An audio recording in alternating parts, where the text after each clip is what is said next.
Let's talk about Kellie Sloane. Now, this is a different situation slightly, but very, very similar. So during the week, bang, here we change leaders. It's all very nice. It's all very civilised. Cup of tea, and we change leaders, and away we go. Terrific stuff. Kellie Sloane is attempting to kind of finesse or nuance net zero into the background. The New South Wales Libs did vote, the party room did vote to maintain their current net zero position. But clearly, have a listen to Kellie Sloane just talking a few minutes ago here at Sky to Andrew Clennell. We have a different set of circumstances in New South Wales. We have the practical rollout compared to the Commonwealth. We have to make sure that we have some renewables, probably sweating some of those coal assets, definitely having gas as part of the mix. And what I want to be doing, working with my Nationals colleagues in New South Wales, is addressing the bungled rollout by Labor, the pain in regional communities and the increasing energy prices.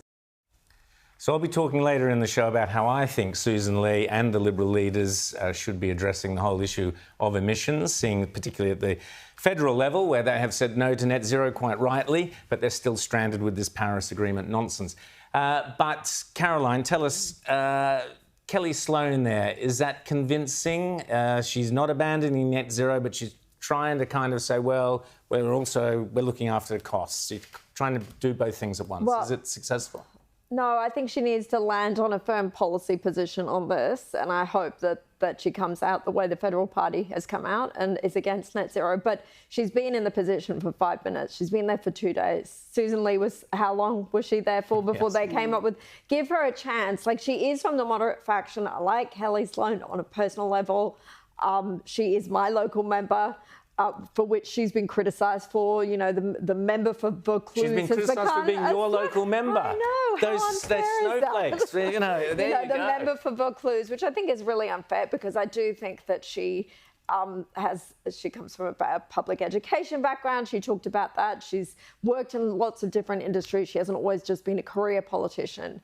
I think she's impressive and I think she can get the party there. But the problem is that, I mean, our elections are further away, but we've got a first-term government here, Labor government. The Premier, Chris Minns, he's very good. He's very likeable. He's from the right, the Labor Party. It's a very different situation to Victoria. So I don't think the Liberals here actually have as much chance in some respects as they might have in Victoria if they put up a good opposition and give people Rita, an alternative there. Are you buying the Kellie Sloane? I think...